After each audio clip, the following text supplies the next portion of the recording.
So, nagkamali po kami ng... Ngayon, for the akyat tayo. Mali kami ng ano. Sobrang independent po namin dito. Oo. Natututo na nga naman po kami. Pero, nagkamali kami. Gate 5 po yung pinuntahan namin. Instead of gate 15. Kaya... Ang dami namin bitbit. Tay, kaya ba? Kaya ba? Oh my God, ano itong ginagawa ko? Halika na. Bilisan natin. Buti na lang napaaga kami. Kasi kung hindi, Diyos ko, baka naghihintay lang kami dun sa wala. Ang galing. Grabe. Bato, nakakainis. Sobrang tuwang-tuwa na kami kasi feeling namin sobrang relax na kami doon. Tapos sobrang konti lang ng tao. Tapos, yun pala. Mali kami nang napuntahan.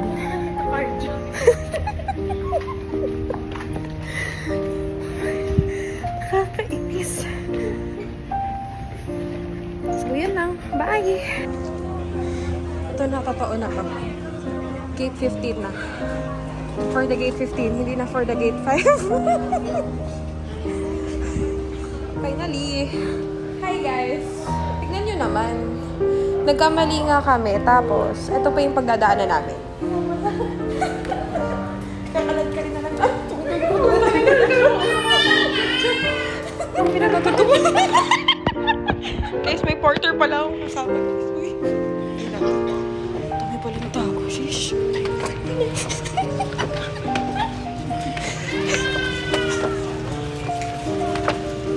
Lagi pa mali na naman. Parang Taipei na naman itong napuntahan. Taipei na naman itong napuntahan natin, te. Ano pa talaga? Hindi ko alam. Pero gate 15 tayo, pero mamaya pa. Baka mamaya pa talaga tayo.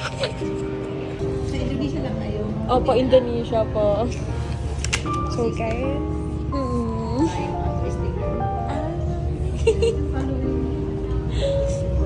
Hindi ko pala kayo. And guys, lipat na naman kami. Nalipat ang aming boarding gate.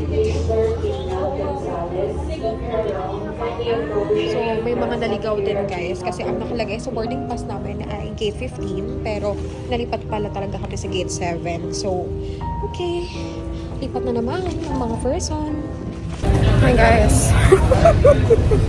Update, umakyat na naman po kami. At nakasama namin si Mother. Ayan. So si Mother ay lilipad din from Bali. At magkatabi kami kanina. Siguro po talaga meant to be. And at the same time po, God's purpose. God's purpose po. Para makikintay din po kayo. Kaya yun guys. Babalik na naman kami kung saan kami umupo kanina. Ayun nga po, buti na nga lang din po talaga. Kaya nagulat po kami kasi Taipei po talaga nakalagay. So, ito po, balik po tayo dito. Nagtanong ako. ER 537 ay po, Denpasar. Adun. Opo. Pasar. On time. Gate 7 po, opo. 7 na. Let's go. Buti na lang. Nasundo po namin kayo, baka yun po talaga yun. Opo. Okay, we're going again to gate 7 dahil nagbago na naman po yung boarding gate natin. So, instead of gate 15, gate 7 na kami. So, from gate 5 to gate 15 and then gate 7. Heist!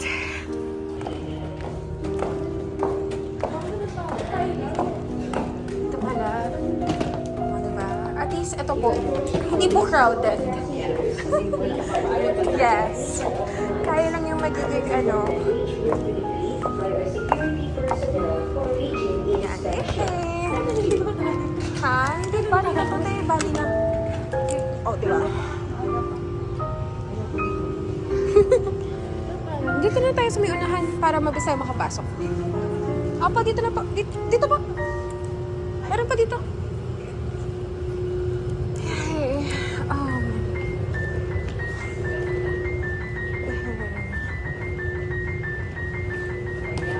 Finally. Ito po kayo. Plus, ano ako, CE. Klase po kayo. 60, ano, 69.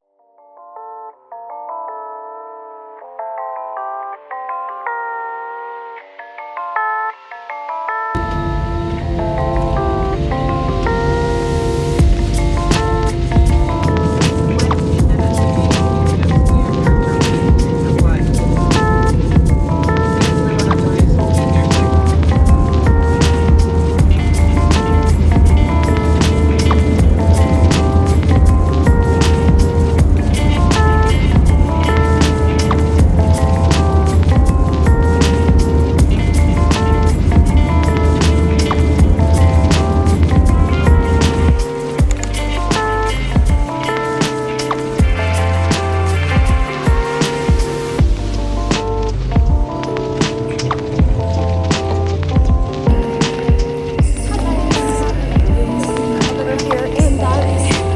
Yay! Pagkapagod for the lakad. We made it!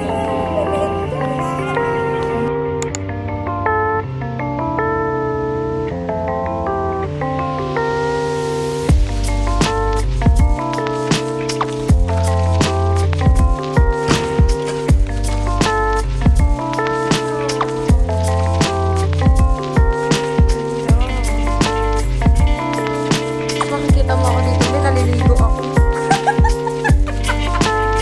Ang ganda!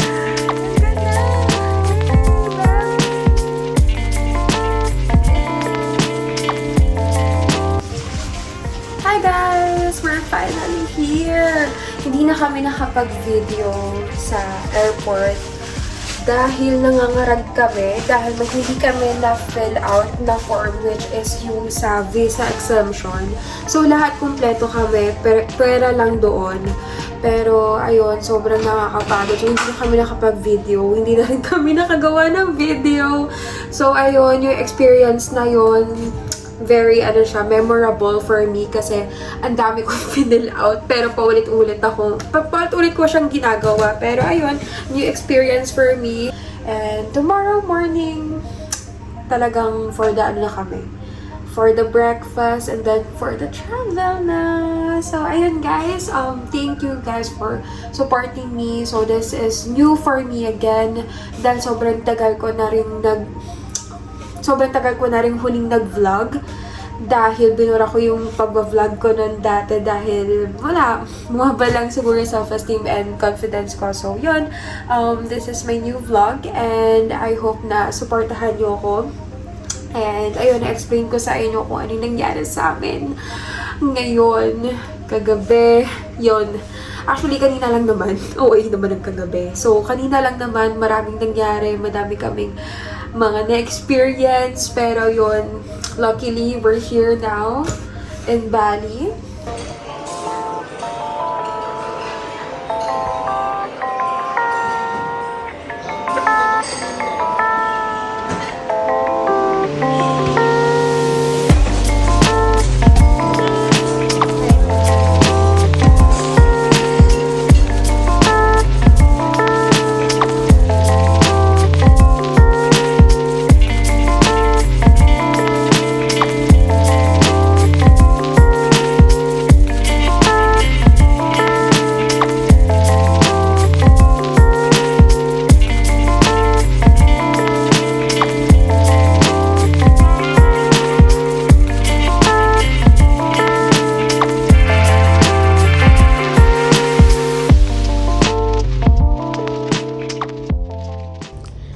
Hi guys, time check, it's already 9:05 in the morning.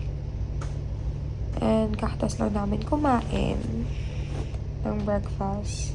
Actually, hindi ako sanay kumain ng breakfast kaya hindi pa masyado nasulit yung food, pero okay lang naman.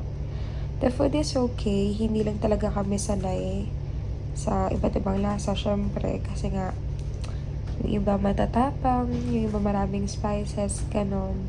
Tsaka yung sa tubig nila, hindi talaga, iba talaga yung lasa niya, as in. Meron talaga siyang aftertaste. Kaya siguro, isa na rin yun sa naging dahilan kaya hindi ko rin masyado na sulit yung food. Pero overall, okay naman. Yung staff, very accommodating. Sobrang bait nila. Lahat ng questions mo about the food na sasagot nila. Yung breakfast time nila is 6:30 to 10:30. So, mahaba yung time nila sa breakfast. So, yun guys. Life update. Pagod pa. Hindi pa nakakapag-ayos ng maleta. Tapos, hindi pa ako masyado nakakinom ng water ulit. Kaya, yun. Maghanap talaga kami ng bottled water para safe din sa amin. Kasi baka mabigla yung tiyan namin dito. So, yun lang. Bye! Hi guys! So, ako yung aalis ngayon. Mag-iikot na ako. So, yung akong pupuntahan is Uluwatu. So, yung Uluwatu is 36 minutes away from here. So, yun na lang muna yung akong pupuntahan. Kasi gusto ko talaga ng beachfront. Tapos, maghahanap na lang ako ng makakainan ko doon. Si Yuna, hindi mo na siya makakasama dahil siya ay meron pang work. So, yun. Ako muna. Solo muna ako for now. Tapos mamaya susunduin ko na lang siya. Tapos pupunta kami ng kids. Okay, bye!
Hi guys, I'm here in Palmilla Beach Club in Bali. Yan. Ito yung view ko ngayon. Sobrang ganda. Grabe. Ako, yung friend ko hindi siya sumama dito kasi may work pa siya. Sabi ko ayokong mag-aksaya ng araw na hindi ako nakakaikot. Kaya umikot ako dito sa Uluwatu. Actually, susunod-sunurin ko to mga to.